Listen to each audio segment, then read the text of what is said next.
My fiancé texted, "My friends think your proposal was boring. You need to do it again, publicly."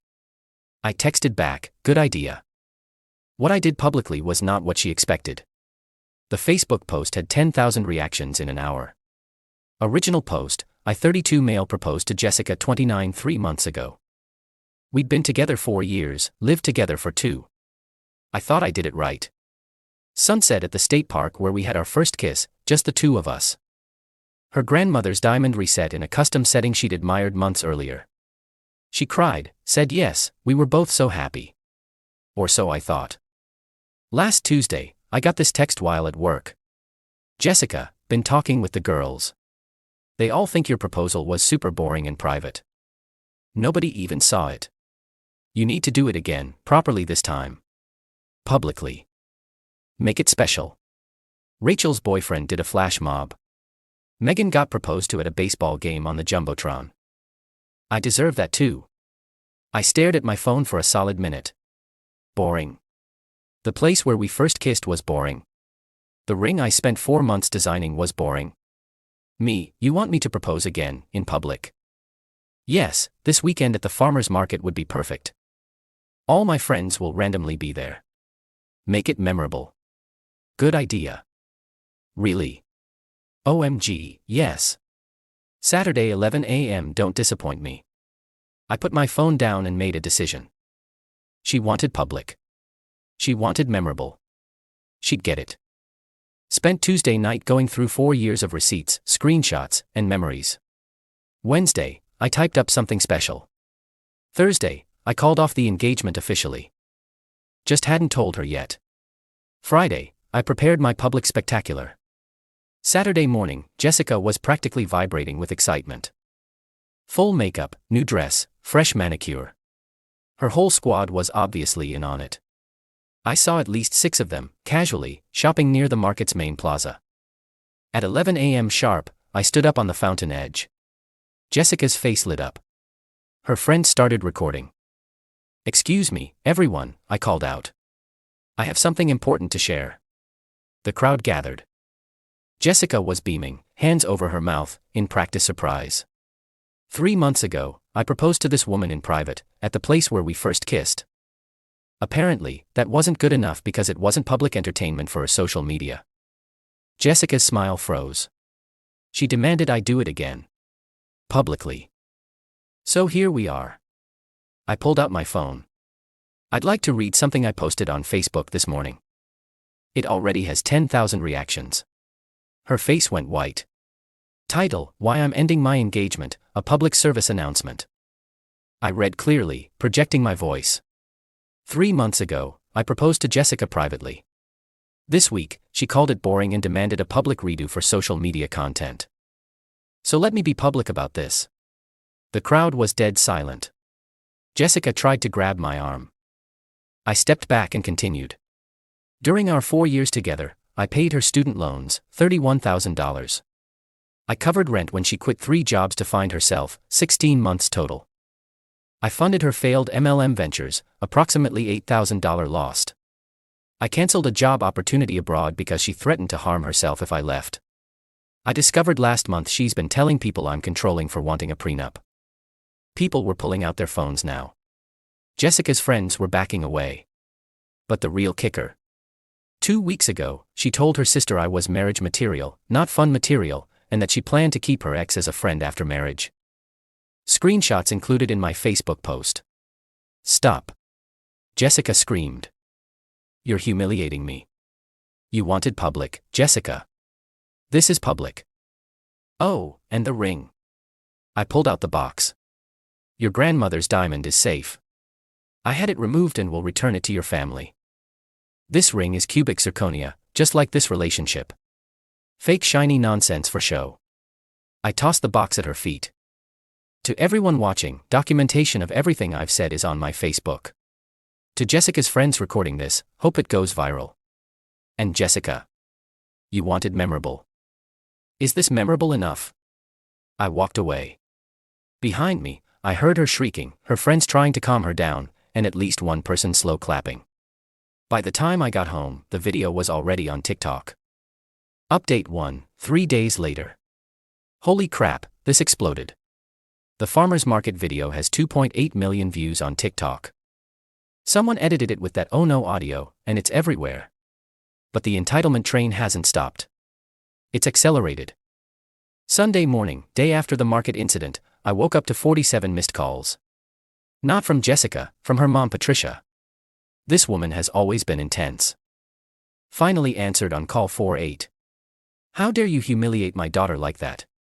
You're a monster. Me, she demanded a public proposal.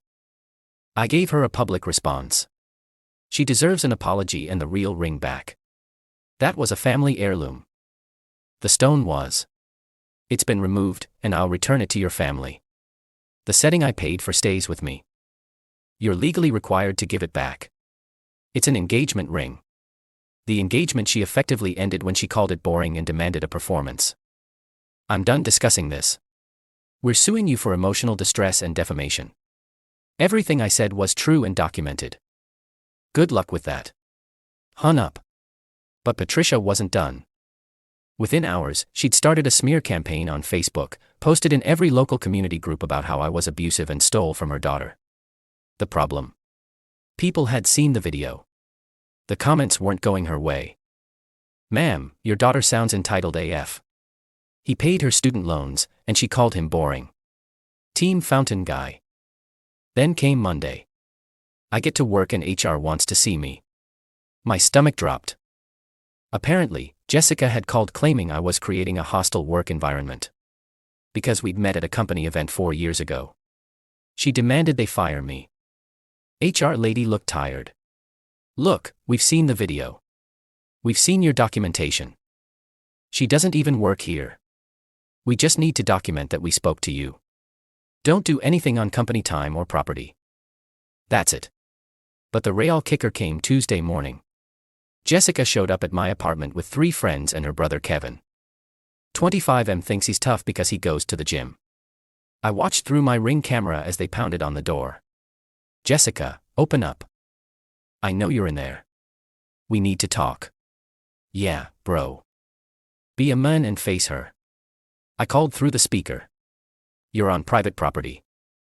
Leave or I'm calling the cops. Jessica started crying, but not sad crying. Angry, entitled crying. You owe me. 4 years. 4 years of my life. You can't just publicly dump me. You publicly demanded I repropose. You got a public response. Dude, just give her the ring and we'll leave. The fake one. She has it. The stone's being mailed to Patricia certified mail. Now leave. You're gonna regret this. Jessica's dad knows lawyers. So do I. And mine has all the documentation of Jessica's demands and my response. Last warning before I call 911. They left, but not before Kevin kicked my door. On camera. And Jessica keyed my neighbor's car thinking it was mine. I park in the garage. She knew that, but was apparently too emotional to think straight. My neighbor was pissed. He'd seen the video too, though. So when he called the cops, he was on my side. Jessica got arrested for vandalism. Kevin got a warning about the door kick. That evening, Jessica posted on Instagram from the police station, when you think you know someone for 4 years and they destroy your life for asking for romance. The comments were brutal. Romance equals demanding a performance. Girl, you fumbled the bag. $31K in student loans paid and you complained. But my favorite was from her own cousin. Jess, you literally told me last month you were settling for him. This is karma. The entitlement wasn't done though. Wednesday night, I got a Venmo request from Jessica for $2,500 labeled emotional damage and ring replacement. I declined it and sent her one for $31,000 labeled student loans I paid while you called me boring.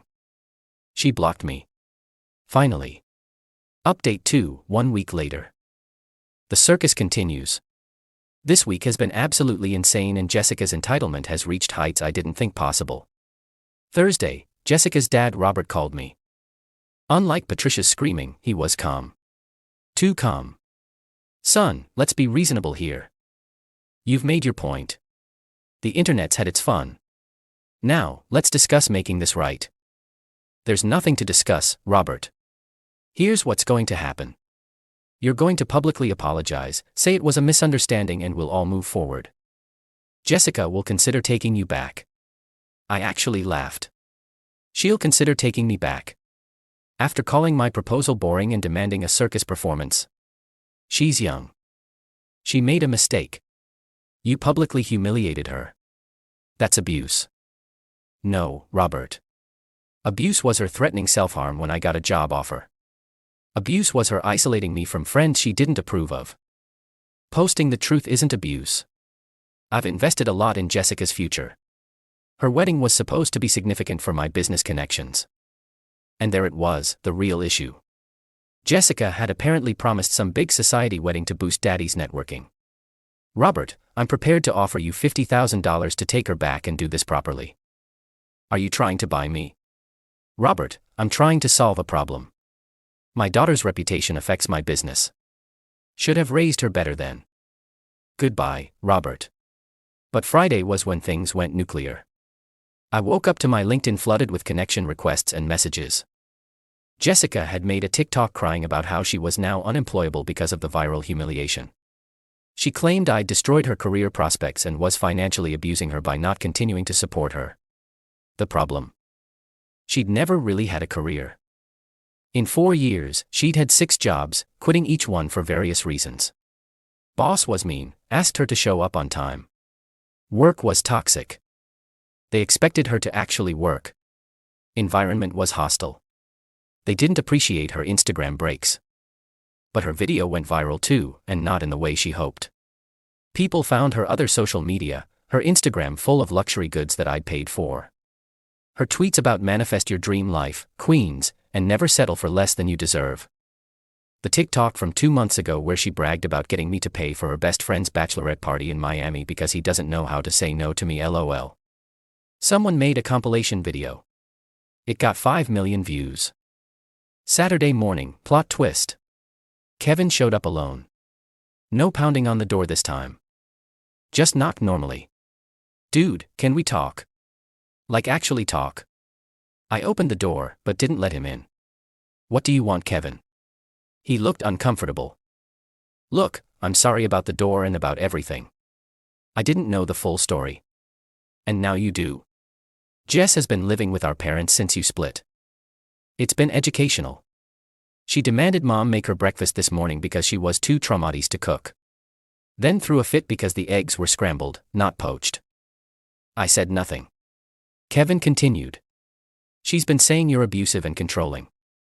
But she also told Mom you were financially abusive for not paying her credit card this month.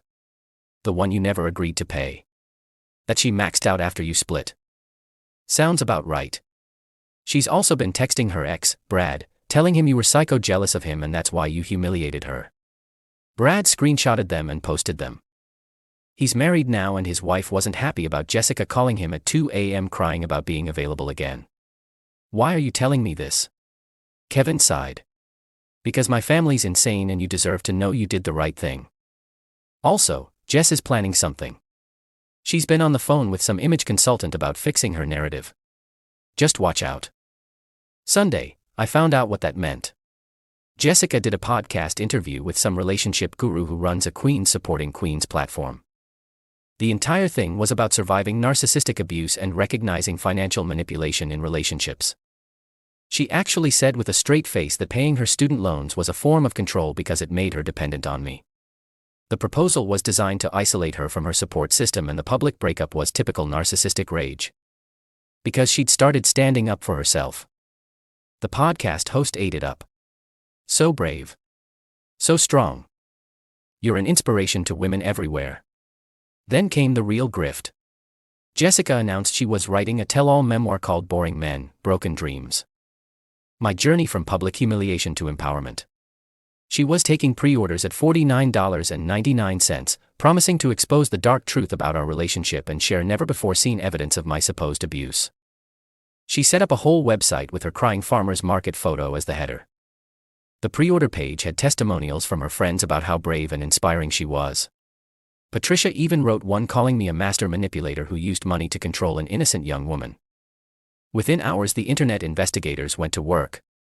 Someone found that the website's testimonials were just copied from other self-help books with names changed. Another person discovered the ISBN number she was using belonged to an already published cookbook about grilling techniques. But the best part? Her sample chapter accidentally included track changes showing her friend Kayla's edits. Comments like "this sounds too fake and nobody will believe he said this and maybe tone down the victim stuff a little" were still visible in the documents she uploaded. The literary community roasted her. Book Twitter had a field day. Someone started a parody account writing excerpts from the book that were just increasingly absurd claims. My favorite, he insisted on breathing the same air as me, which I now recognize as atmospheric abuse. Monday morning, she pivoted again. Now she was starting a coaching business for empowering women in toxic relationships. Her first workshop: recognizing financial abuse when his money becomes control. Price: $299 per ticket. The flyer used a photo from the farmer's market, specifically the moment I was reading from my phone. Edited to mean look aggressive while she looked victimized. That was too far. I called my lawyer. Final update: 3 weeks later. The legal letter shut down Jessica's consulting business before it started. Turns out using someone's image for commercial purposes without consent while making defamatory claims is legally problematic. Who knew? Jessica responded by having Patricia call me sobbing about ruining Jessica's only chance at independence. The irony of calling her grift attempt independence while demanding I fund her life was lost on them. But the real finale came 2 weeks ago. Jessica's friend Megan, the one with the baseball stadium proposal, reached out. She wanted to meet for coffee. Against my better judgment, I agreed. "I owe you an apology," she started. "We all encouraged the public proposal thing. We made her feel like yours wasn't good enough." "Why?" Megan looked ashamed. "Honestly. Jealousy. Your proposal sounded perfect. Personal, meaningful, thoughtful. But Jessica kept saying she felt left out because we all had these big public moments and stories to tell. We fed into it." She paused, then added, "Also, you should know Brad contacted her first, not the other way around. He saw the farmer's market video and thought she'd be fun now that she was single. When she started talking about getting back together with you for the money, he leaked everything." "Wait, she was planning to get back with me?" Megan nodded. "The plan was public reproposal, huge wedding, wait a year, then divorce with alimony. She literally called it her retirement plan. Her dad was in on it. That's why he offered you money." I sat there, coffee getting cold, processing this. Megan continued. "Rachel and I were there when she was coaching with that image consultant. The woman told her to claim abuse for sympathy and donations. Jessica laughed and said he was so boring, making him sound abusive will be easy. Why are you telling me this? Because it's wrong. And because Jessica's now trying the same thing with another guy. Met him 2 weeks ago. Already talking about marriage. He deserves to know what he's getting into." She gave me his contact info. I reached out, sent him the video and documentation. He thanked me and blocked Jessica that same day. Last week was the grand finale. Jessica made one last-ditch effort. She created a fake Instagram account and DM'd my sister, telling her I was mentally unstable and dangerous and she should check on me. My sister, who'd never liked Jessica, screenshot everything and sent it to me. That was enough for a restraining order. Jessica was served papers at her parents' house. According to Kevin, who texted to apologize again, she had a complete meltdown. Threw things, screamed about the injustice and then demanded her parents sue me for destroying her life. Robert finally had enough. Told her she had 30 days to get a job and move out. Patricia protested, but Robert was done. His business had actually suffered from the association with the viral video. 2 major clients had pulled out of deals, citing concerns about family values. Yesterday, I got a text from an unknown number. It was Jessica using a friend's phone. "You win. Happy. I'm working at Target now." Target. "I have a degree. This is your fault. I'll never forgive you for this." I didn't respond. Just added the number to the restraining order documentation. The farmer's market proposal video is still circulating, now with 8.2 million views across platforms. Someone made it into a meme template. When you demand a public proposal, when you get a public response. I'm doing okay. Therapy helped process the relationship patterns I'd ignored. Turns out paying someone's way through life while they call you boring is not, in fact, normal or healthy. Who would have thought? Started dating someone new last month. When I told her about the whole situation on our third date, she laughed and said, "Please tell me someone saved that video." We watched it together. She high-fived me at the ring reveal. Last night, she asked what I learned from the whole experience. That when someone shows you who they are, believe them. And when someone demands a public spectacle, give them one they'll never forget. She laughed. Remind me never to demand a public proposal.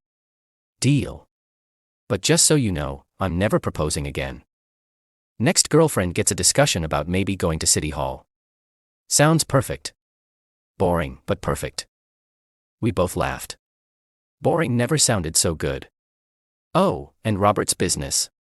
Down 30% last quarter. Turns out when your daughter goes viral for entitlement and you try to buy her way out of it, people notice. Patricia started a blog about mothers suffering from cyberbullying. It has 4 subscribers, all family members. Kevin apologized one more time and we actually grab beers occasionally now. He's a good dude who just got stuck with a problematic sister. And Jessica. Still working at Target, according to Kevin. Still living with her parents.